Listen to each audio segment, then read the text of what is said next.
everybody. Hope everyone is having a good day, good afternoon, good evening, good morning, wherever you are. Uh, it's been a couple weeks since my last Fungi talk, so I guess I missed you. So I am back. Uh, Actually, to wrap up my project about fungal plasmids. This is mostly about fungal work, and as you know, in the science world, everything is about human medical advancements and social issues and other things and diseases, but it's just to understand those diseases or those topics, we should look back into the history of nature, which we don't. We try to just understand things in their, present complexity. We since we are so smart, we just want to deal with the most, sophisticated biological, phenomena. That's the human ego. That's the scientific ego. Yeah. So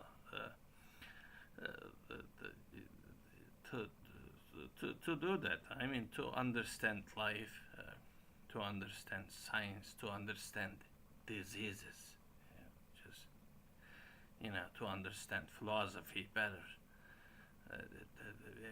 We start with simple, with simple things like cells, bacteria, water, chemicals, and then we go up. And then and there is this thing called consciousness, which we which we have no idea. That's a whole different level. Like just with these days with AI, doing everything. But will it ever gain consciousness? That's a whole different story. And in the background here, I will show you one of my latest mushroom work. I will talk about that, but just if you follow my blog account, I've been busy writing a couple projects. First one was based on insects eating, consuming and utilizing mushrooms, you know, as a sustenance, as a way of living, and laying eggs and etc. And this is important, because oftentimes we are just so obsessed with plants, in nature. They are just everywhere, so what the eye sees, it just gets into the mind. That's how culture works. You look at things, what you see becomes what you think, what you dream even. That's just that's the way it is. So, but as biologists, we we look at things different. This thing cell, this thing called cell, people just had no idea. And then with the start of the cell theory in the mid 19th century, people just started saying like, there is this thing called cell, which might be responsible for a lot of things in the living world. So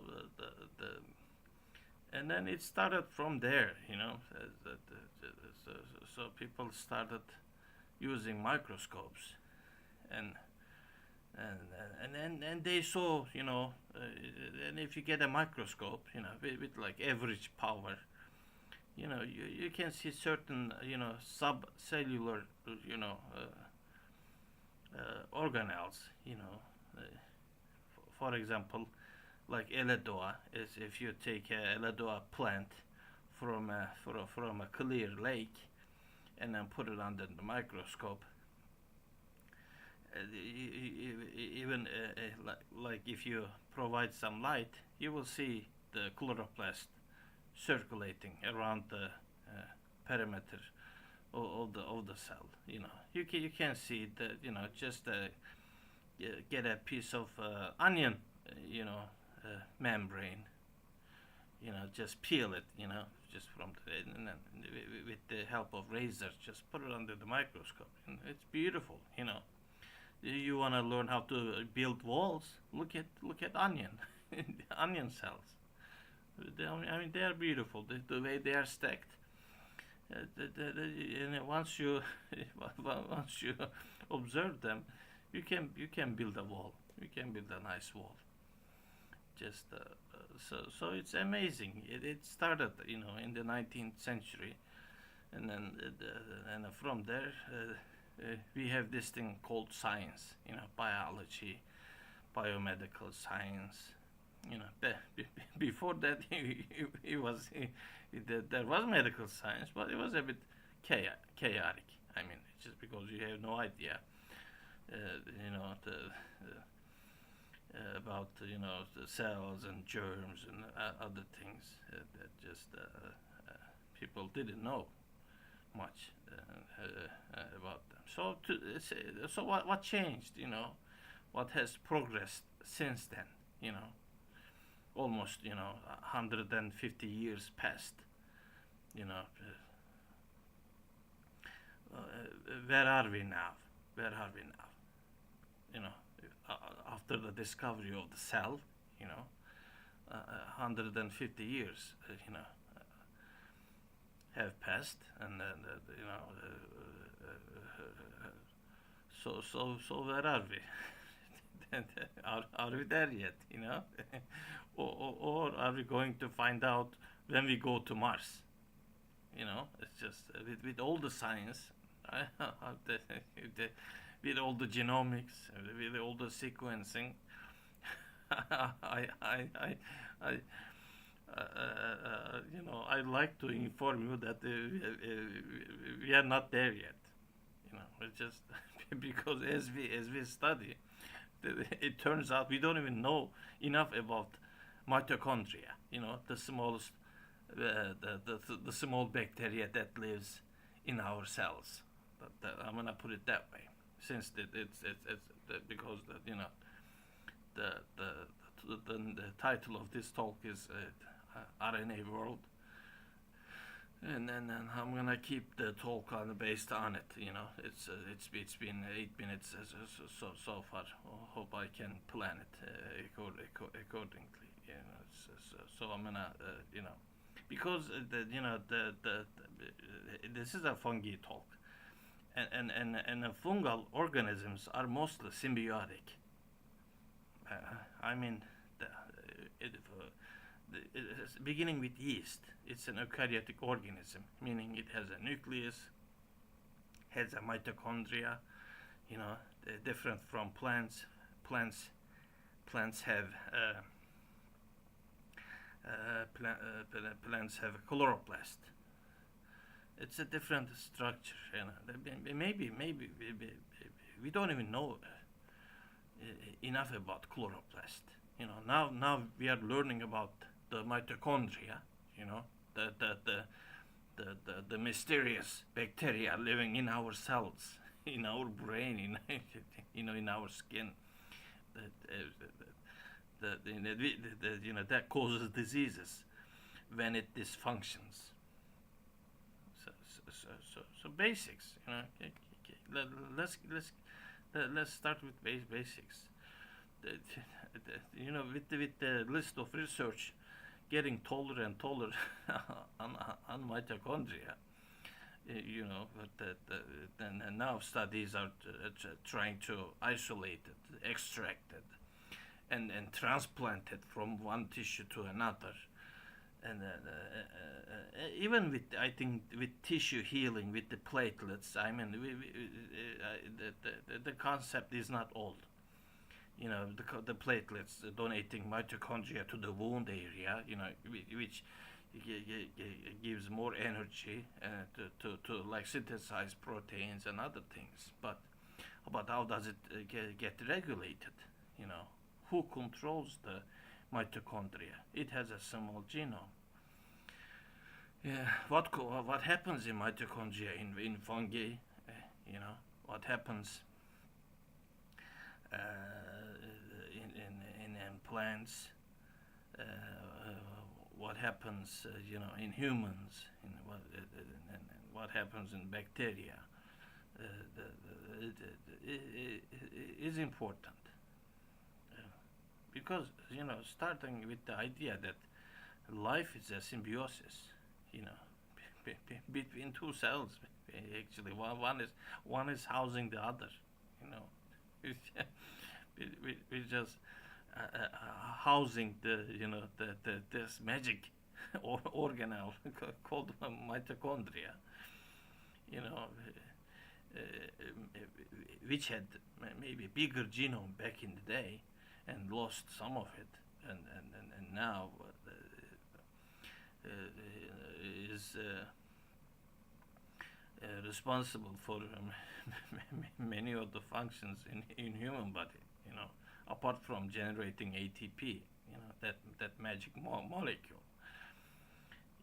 You know, the mitochondrial signaling, the mitochondrial, like the membrane, its electrical potential, mitochondrial RNA, mitochondrial peptides, their effect on nuclear genome,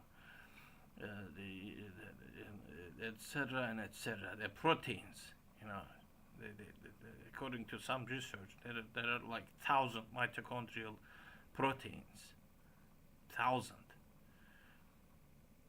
Imagine mitochondrial membrane, the matrix, and then this thing gets diversified in different parts of the cell. You know, it gets different on the, you know, endoplasmic reticulum and other parts, like depending on. And there is mitochondrial signaling. You know, the calcium. It plays a role in calcium signaling. You know, it delivers ATP into the cell. And to do that, it needs to gauge the energy, you know, metabolism of the cell. Imagine it's like a, you know, the device in charge of, you know, producing energy, but it needs to sense what's inside the nucleus, what's inside the cell, and so that it can generate enough molecules and import enough molecules to do that. You know, I mean, because how you're gonna generate enough ATP, I mean, if you're not importing them, you know. You know, this is one part of the, you know, the talk. The story of the mitochondria is getting longer and longer and longer. It's just amazing that, you know, it's amazing how much we don't know about cell. Like I said, after 150 years, it's amazing how much we don't know about the cell. You know, the way it functions. I mean, we're still trying to figure out how this, you know, magic organelle you know, works, functions, mitochondria. And you know, starting from mitochondria, you know, this and from the fungal studies, you know, I have, you know, read so far, the interactions between bacteria and plants, interactions between fungi and plants, and insects and plants, and so on and so forth. It's just all based on growth. The plasmids, such as, for example, the plasmids of the agrobacterium. There are two types. I think that the one is for initiating, the tumor, the gall,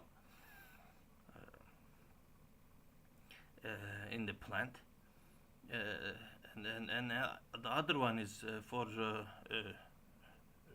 initiating root growth. It's two different plasmid systems. It uses to enter the plant and and and do whatever necessary. So the bacteria plays a role in this metabolic talk, between different organisms. And from what I read, the viral infection rate of fungal cells is rather low, compared to compared to bacteria or plants. Plants are like filled with viruses and viroids, and for some reason, like this is related to the genome size, and we don't know. Maybe it's based on energy demand. But maybe it's a way of spreading uh, genetic material. But plants seem to have more viral material uh, than fungi.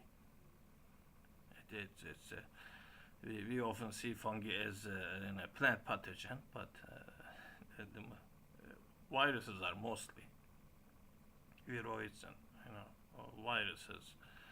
They take advantage of the plant system.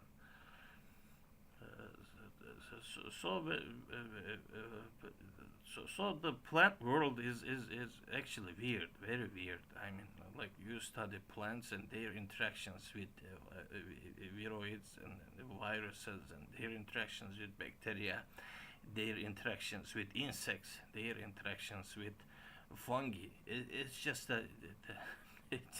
I'm not gonna say it's a mess, but good luck studying it.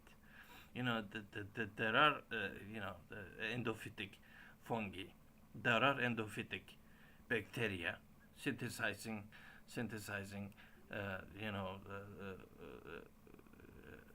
many maybe genes necessary for, like, nitrogen fixation. This endophytic bacteria. And when you ask the question, when you see a mushroom growing on a tree, and you often see a moss, growing next to it, and then if you analyze it with DNA, you see nitrogen fixating bacteria. Even like when we are talking about leaves and the stem, like, let's stick to just the plant, per se. The stem, which is poor in nutrients, the tree bark, and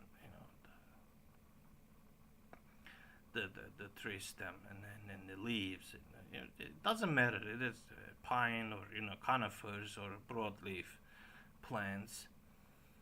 It's just the cosmos. You see insects, and they got microflora, which has these bacteria most of the time. Nitrogen fixating bacteria gets somehow inoculated in their guts. The bees, for example, when they are born from the larvae, their guts are empty. But when they start feeding on with the bee milk, and the pollen that is that is carried into the hive, then you start to see their intestinal lumen, start filling with different bacteria, mostly beneficial, yeasts, etc. So I mentioned before, the honey is a probiotic material. It has many wild yeast strains because bees get this, along with pollens from the plants, and the plants are the original host that keeps the bacteria, that keeps the yeast and the macro mushrooms, like the ones that you see. I mean, a lot of people, don't notice the yeast on plants. When you pass by, when you see something, like this, okay, you say, oh, there is a this is a mushroom, oyster growing out of a grain jar, inoculated mycelium. So there was like a little crack on top, and then one day I noticed a pint, and as you see, it's a beautiful, beautiful specimen. It's just I was hoping it would get bigger, but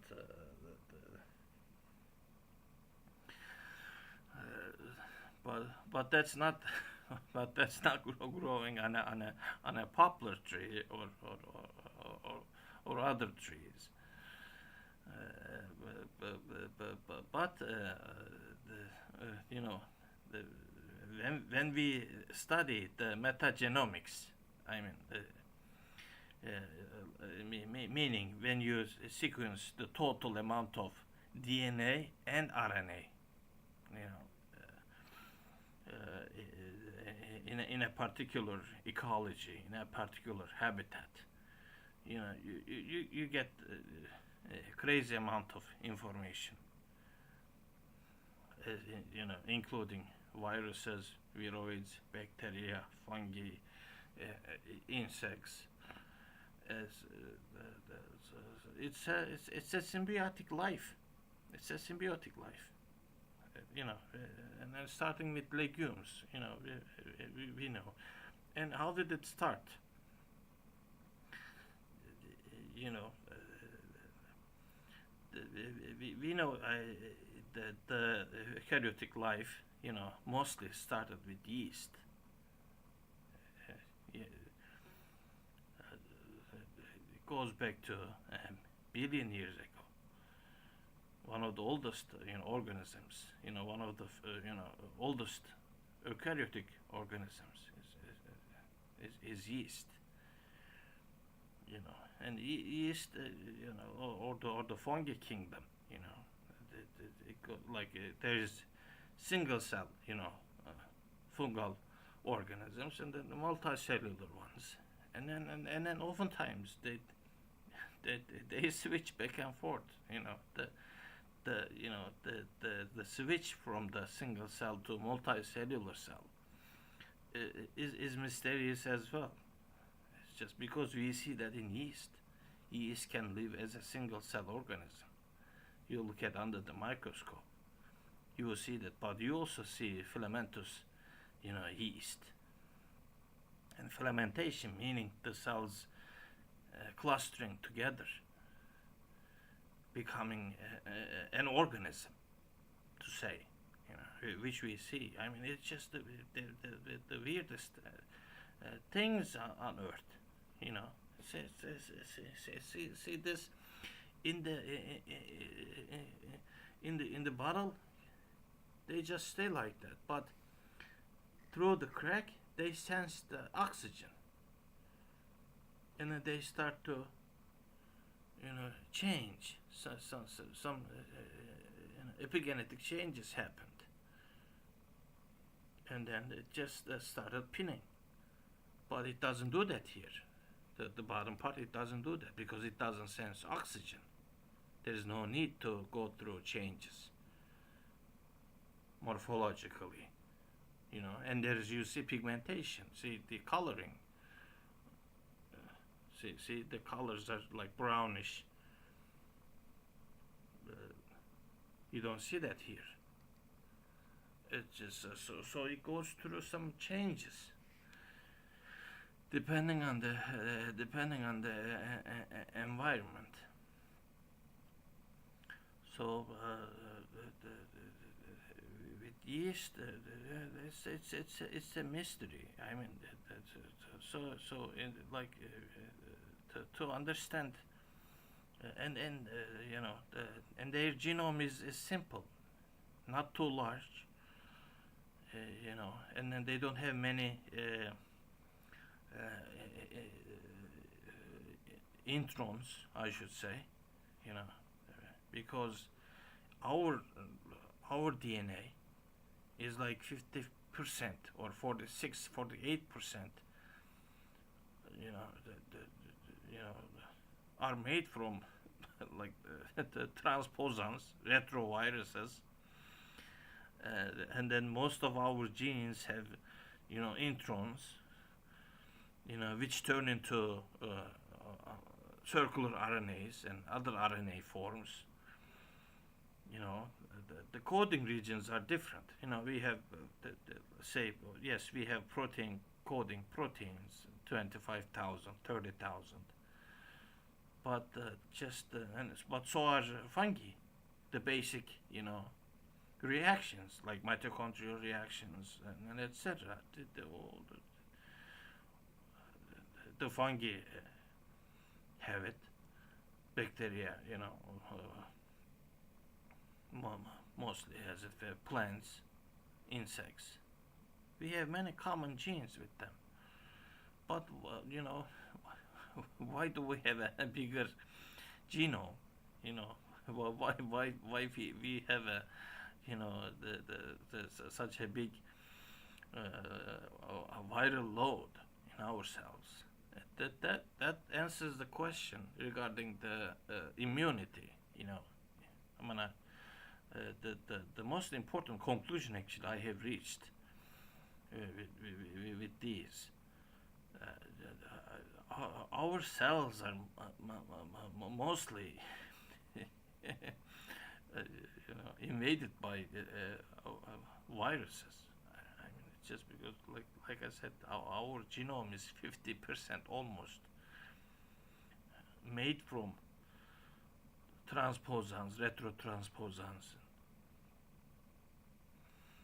Just you can search it. It's a great ratio, 50%. That's just that hard to understand. Why do we have this large genome? I think the answer is simple. For immunity, something goes wrong inside the cell. These viral regions get activated, and it just and leads to apoptosis and leads to a immunogenic reaction, and then the cell terminates itself and saves the others. Some viral infection. For example, a virus goes inside the cell. It messes up the cellular machinery.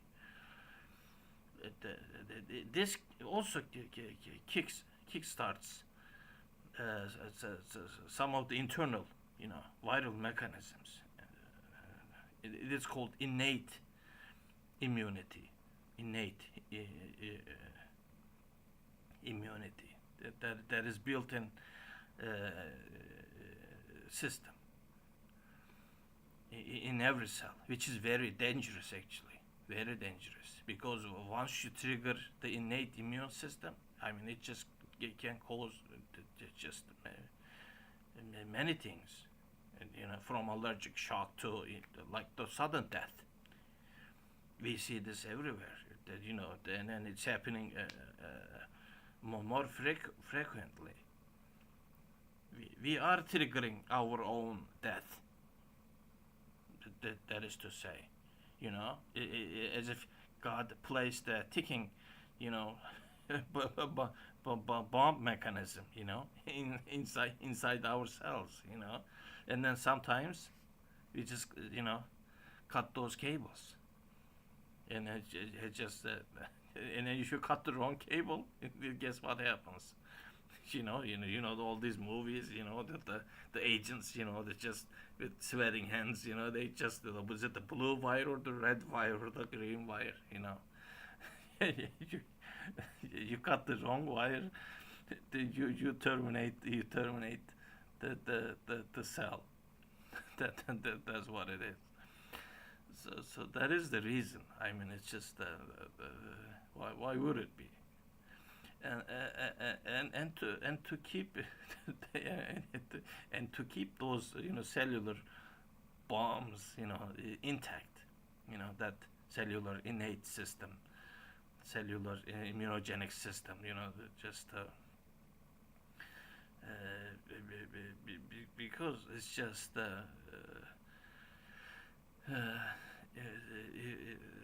if they get activated with viruses, oftentimes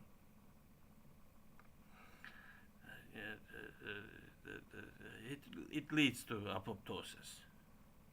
So this, you know, bacterial interaction, uh, you know,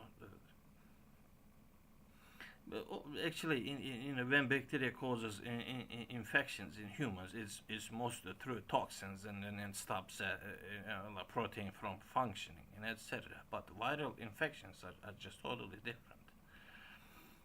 You know, it's just viruses when they enter the cell, it's just you know, they block the cellular machinery, and then it just they kind of divert all the you know, proteins and such toward their, you know, benefit.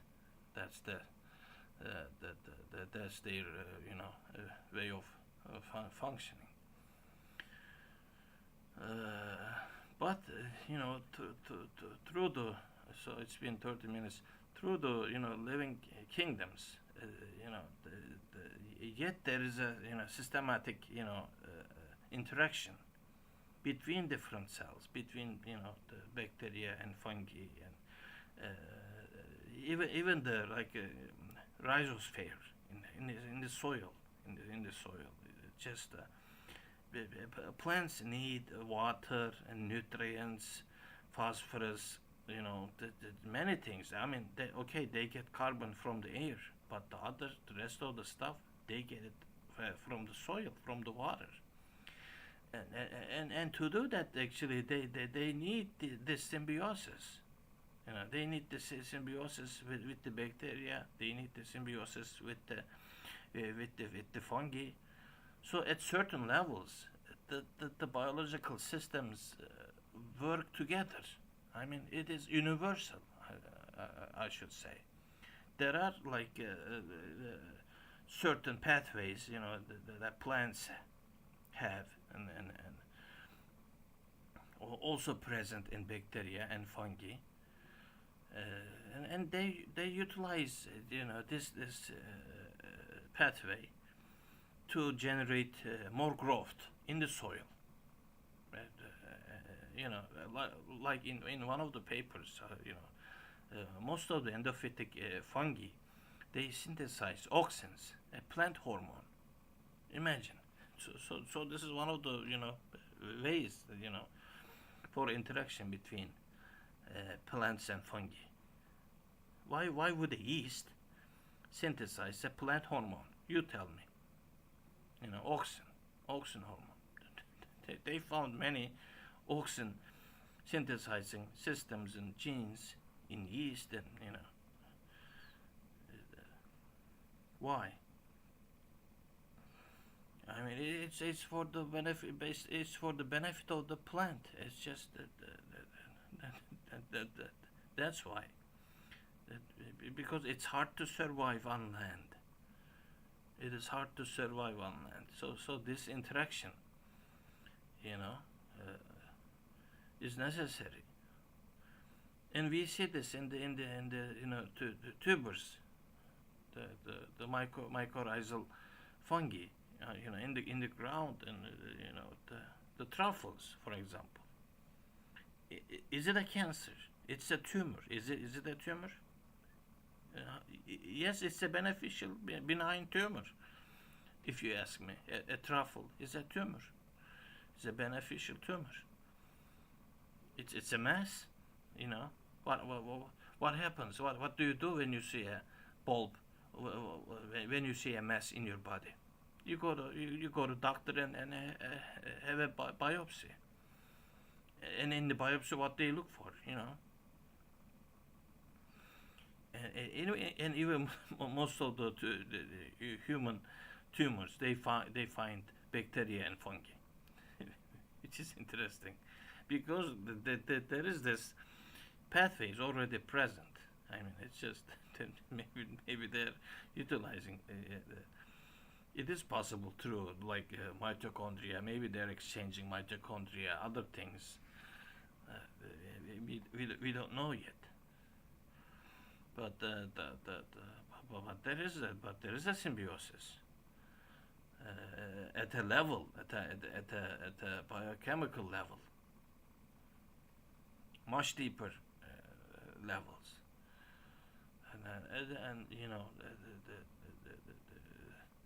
and and at every part of the plant we see this symbiosis.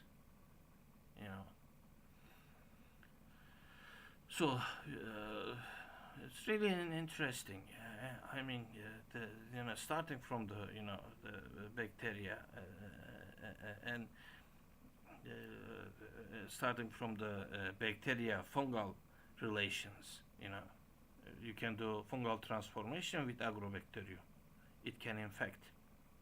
It is really hard to infect directly the fungal tissue with DNA and such, but it's rather easier with bacteria. This bacterium called agrobacterium, and it has couple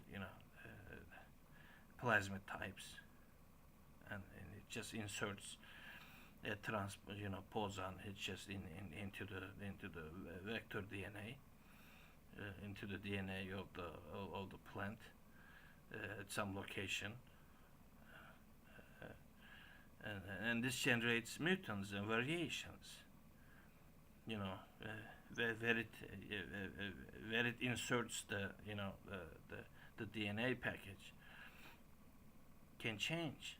Sometimes it can insert multiple copies. Sometimes it cannot. It's just the system does not work in a perfect way. So you have to in the lab.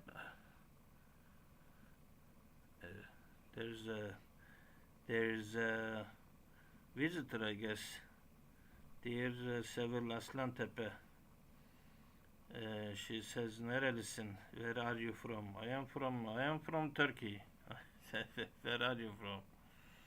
So don't make me forget what I'm talking. So hope you are still viewing. I see 2 viewers. So I just wanted to, because I am so focused on the talk, I missed your note. So I hope you are still watching.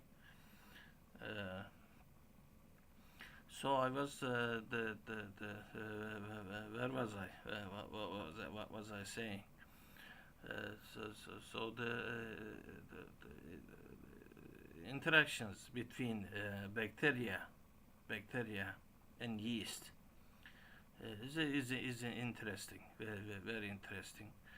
So even I think in one paper I heard that the bacterial secretion system, there is secretion system 2, and there is secretion system 3. Like as if bacteria is using its infection systems to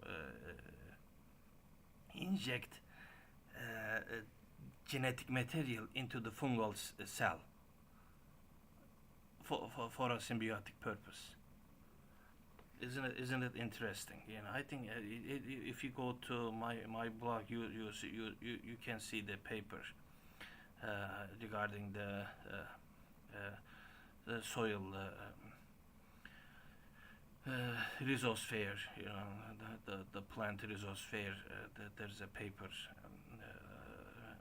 mentioning that. So they measured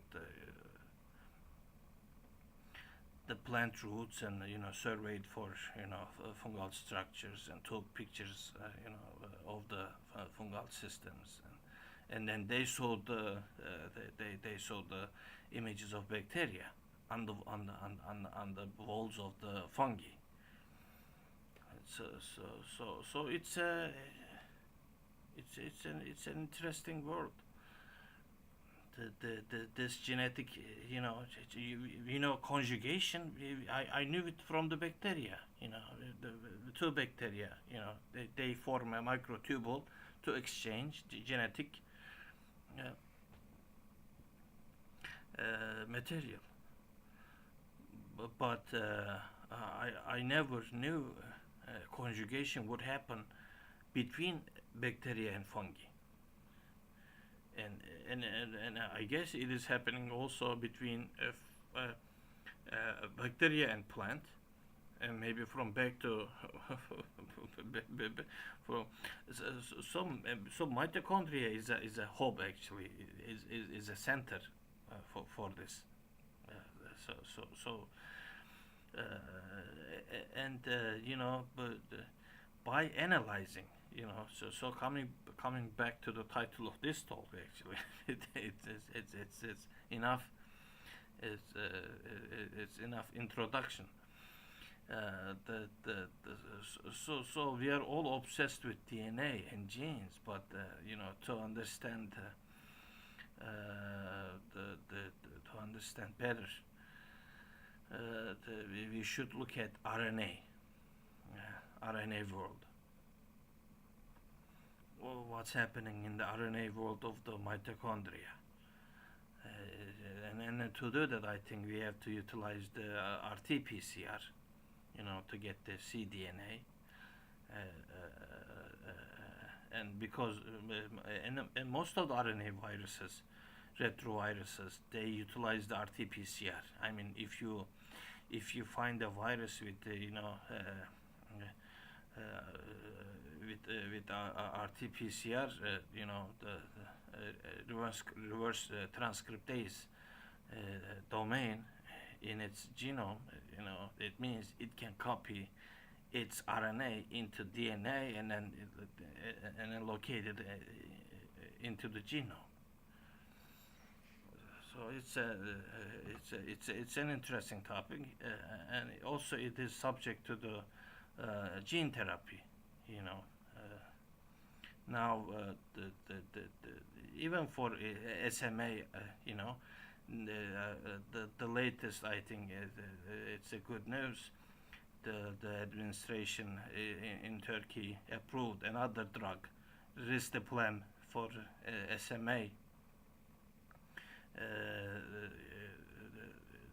therapy treatment. I think it's administered orally, and it just affects the way SMN2 works. I hope so. It just increases the amount of protein. Like I said, SMN2 is problematic because it is missing the last exon. It's just there's some there's a mutation with the SMN2 gene, and it just doesn't let it splice properly, and so it is missing the last exon, the seventh exon. It is missing that. So with some regulation,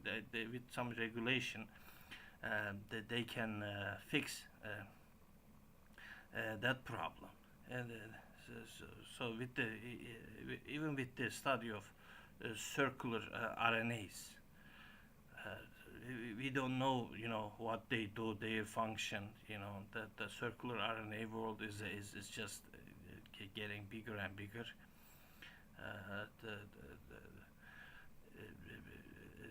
Again, it's an issue in the eukaryotic world, mostly in higher eukaryotic organisms. Because the pre-mRNA, has both introns and exons, and it is spliced to become a mature RNA, and the splicing mechanism is very complex, and then you end up with circular RNAs, and sometimes these circular RNAs can include exons and introns too, when they should be not, having those regions. This area of RNA, the RNA world, is getting very interesting. And if we look at the mitochondrial genome, we see many introns there too. You know, Interestingly, in yeast genome, in the nuclear genome, we don't see much cases for introns, but in the mitochondrial genome, they do have.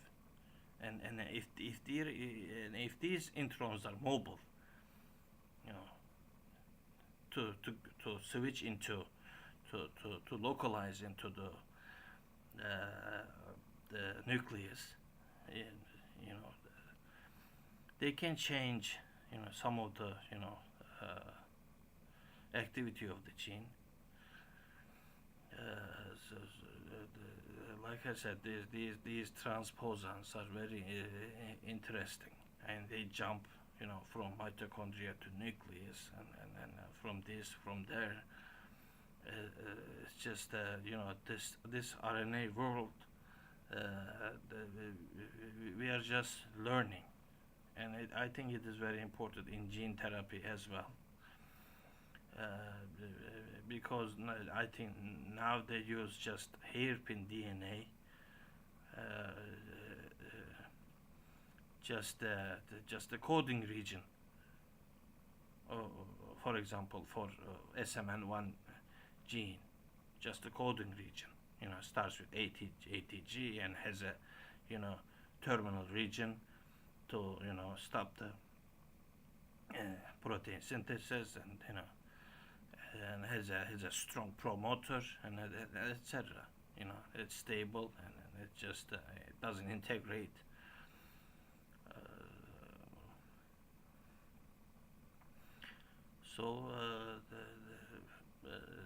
Yes, it is very complicated, in terms of gene therapy. There are, new advancements. Like I said, just providing the gene sometimes is not enough. Yeah, maybe we have to utilize the circular RNAs, which act like, a microRNA sponge that can have regulatory effects, because these microRNAs often bind to the promoter regions of the genes, and the promoter regions of genes are very important, because sometimes they need to be silenced, sometimes they need to be active. These are like 1,000 kilobase long, maybe 2,000, maybe 3,000, with that have many important elements, like the theta box that the RNA polymerase binds and starts to transcription. And then there are like other areas like CPG islands, and these are called transcriptional factors. You can have these elements, and there are some sites, that predicts the length of the, promoter region of the gene, but if these promoter regions are somehow disrupted with a virus, with a transposon, or their function is affected by microRNAs, through excessive circular RNA presence, and etc. You know, excuse me. So the regulation of the gene is more important than the presence of the gene. Said, we have 25,000 genes, okay, but the regulation part is very complicated. Now we are learning, and then, like I said, if we lose this regulation mechanism, whether it is in mitochondria, whether it is in the nuclear genome, uh, you know, then you lose the protein expression. Uh, you know, like we have tumor suppressor genes. You know, if they get methylated, then they get turned off. Methylation is one mechanism that just covers the DNA, and so it just blocks, covers it. So some genes, like cancer genes, they are like methylated. They are covered. Like cancer genes, we have it because sometimes during the embryonic development, they are necessary for growth and etc. But after a certain stage in our lives, they are turned off. They are turned off, sealed in the DNA. But once that seal is broken, like opening a opening a curse-filled tomb, and it's just opening a can of worms. To be correct, you don't want to open the cans in the human genome. That I think that is the correct way of putting it. So some areas in our genome are to be sealed, and just and then in aging too. What is aging? And we lose this regulation between the mitochondria, the nucleus. It's been 53 minutes.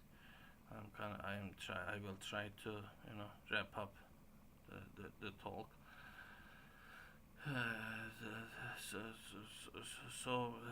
Like I said, like studying these elements, that cause these interactions between fungi and the bacteria and the plant, and same for humans. We have lots of bacteria living in our guts, and many of the bacteria cannot live by themselves. They are just dependent on each other. Maybe because of the genetic exchange system I mentioned. They just rely on each other.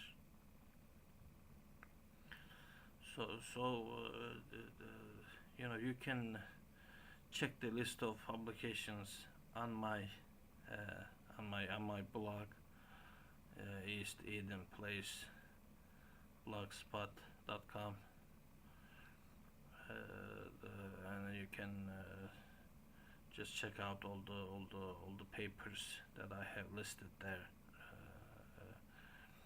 And a good thing, the number of open access papers are increasing, so you can actually get the whole paper, and download the PDF and etc. and then see the images for yourself.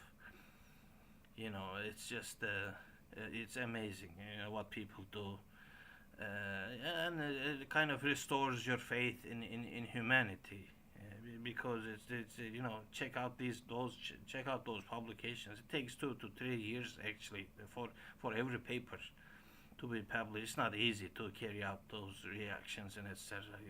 All these PCR reactions and growing cultures and testing this and testing that. All those PCR reactions, and I learned about this PCR called tail PCR.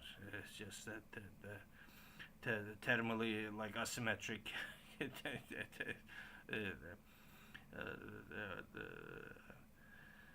PCR reaction. Very interesting. They have developed like six universal primers with low melting points. So like these are like short ones.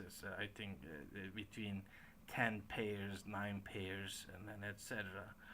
So to find out the location of the transposons,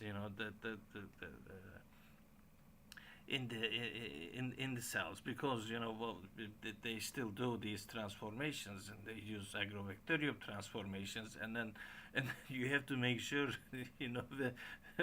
where does the gene go, to locate to locate the extra chromosomal DNA. You have to do the PCR, but how are you gonna do the PCR if you don't know the location of the gene?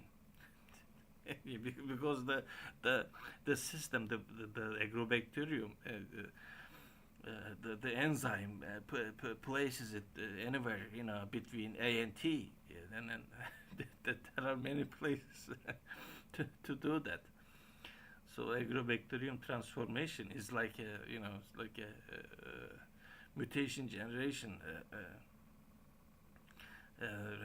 reaction. So they have to make sure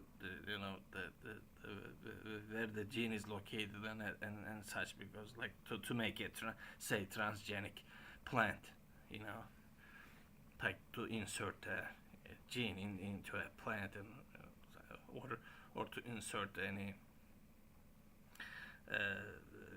resistance gene, like fungal resistance gene, etc. That it's not easy to determine the place of the foreign the DNA, because it's a question.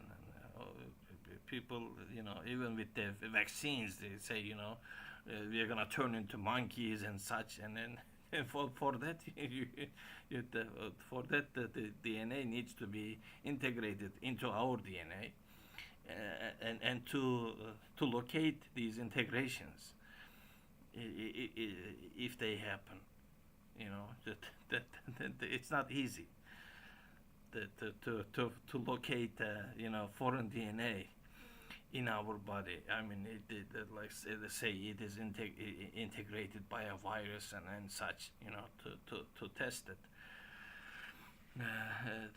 I mean, to integrate the gene to a yeast and other organisms. For yeast, it is rather easy, because there is homologous recombination, and you just generate a strand of DNA with flanking regions, and then just with the homologous recombination, it just finds its place in the chromosome. But when you are using a system like agrobacterium any viral integration system, it is weird. But in I think one of the papers I put it up there, they have developed agrobacterium plus, I think, I'm sorry, not agrobacterium, they have combined retrotransposon systems with the CRISP system, which gives a better way for gene therapy. They guide the transposon with the help of the CRISP system, with the help of the guide RNA, and then they can like say delete a gene or insert a new gene. This is important for genetic diseases and such. So there are many exciting developments when it comes to these viruses and the transposons, etc. Because once you know the mechanism, the mechanism that causes all these symbiotic relations, between organisms and all these horizontal gene transfers, which happens mostly through viruses and viroids and especially retroviruses. I mean, check the retroviruses. I mean, they have like I said, they have the reverse transcriptase domain, and then with that they can copy their RNA into the genome. But where do they copy? That's the question. That's the question. If they copy their gene into a sleeping region of the human genome, you may get diseases like cancer, because like I said, some genes that are used coupled once or twice in our entire lives, and then they are put to sleep, like they are inactivated. But if they get activated with the help of a virus, then then it's an immune reaction. And if our innate immune system can do it, can fix it, usually leads to apoptosis, and it leads to the termination of the cell. But if it doesn't, leads to cancer and other things. And like us, we see the beneficial side of this in the plants. In the plants, we see many cancer types, like the galls and the tumors, plant tumors. Every day we see that. And we see the beneficial sides in the roots with the bacteria, with the nitrogen fixing bacteria. We see that with the mushrooms, with the arbuscular, mycorrhizal mushrooms. With the truffles, it's just it's just almost the same thing. It's just taking advantage of the plant root system, and then injecting plant hormones and growth hormones, and it's just. And if you study these RNAs and plasmids, you find the genes necessary for these changes. So. So, ladies and gentlemen, there's there's a lot to talk, but it passed 1 hour, so that's about it. I wish I had more interaction.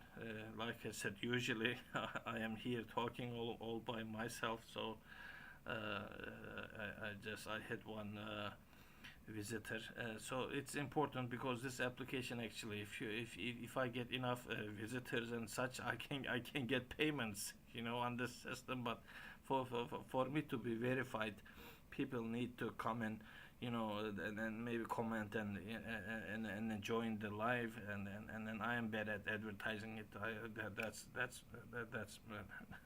That's my weakness. But I just spontaneously, and then I think nobody's gonna join. But I think, see, there are some people still interested in joining the talk, and I know it is in English because I want it so. I want this to be universal. Like I said, this is the topic. So yes, I am Turkish. I live in Turkey, but this planet is not an isolated place. It's just the air we breathe sometimes comes from Africa. This couple week that my hometown was, just was windy a bit, and we had lots of dust, and even some of the dust, in the Aegean area comes from the Africa. It's just it actually fertilizes the sea, which is good for algae and such. It gives fish food. You get the zooplankton and the phytoplanktons and etc. You get the jellyfish and such. The jellyfish. What eats jellyfish? The turtles. The sea turtles and etc. And then they eat what they do. They poop, and then so you get the elements for further algal growth. So I'm not gonna go into marine ecology now, because we already have issues. That's a whole different topic. That's a whole different talk. But I'm just gonna stay with the mushroom. See, this is hobby, kind of. Have you ever seen a bonsai mushroom? Now you have, like, I'm not. See, this is the like, isn't this beautiful? That this is where the hobbits live. This is where the Smurfs live. It's just amazing. Look at it. It's just the smallest oyster mushroom cluster ever. It's just and it's just made by me. I'm not gonna say I am the creator. It's just the God owns the genome. I don't I don't own it, but I get to grow it. It's just agriculture. So everybody is now busy nowadays growing, planting, seeds and seedlings, and in your garden, like I said. But the fungi, just learn about it. They are not the enemy in your garden. Oftentimes they are your friend. They are beneficial, and if you move faster than the pathogenic fungi, you win. That is enough. I think that is enough. Even if you have an orchid, like a big garden orchard, the if you if you work with the beneficial fungi, you know, through mulching and with good soil practices and keeping the soil cool and moist and covered, and you get beneficial fungi and bacteria in your soil, and that'll do the fertilization. That'll do everything for you. You don't need to pay for stupid fertilizers and this and that, and just like I said, get help from the nature. Get help from the nature. They are there for you. They are there for you, and learn it. Thanks for listening, ladies and gentlemen. Uh, this is about it for today. Good evening, good night, good morning, wherever you are. That's about it for today. I will close. Thank